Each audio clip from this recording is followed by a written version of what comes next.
Oh, he's driving in the snow.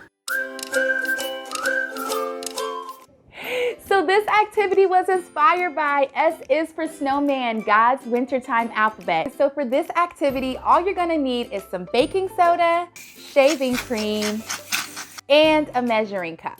After that, you're gonna mix it up either with your hands or with a spoon and just encourage the children to add their own props. Like my little guy added his car and he made tracks in the snow. You can draw letters, shapes, cookie cutters, whatever, things from nature like pine cones.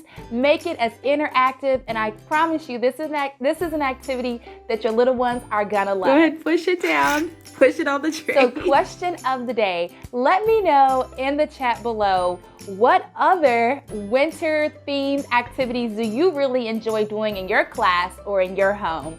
Talk to you guys again next time. Bye.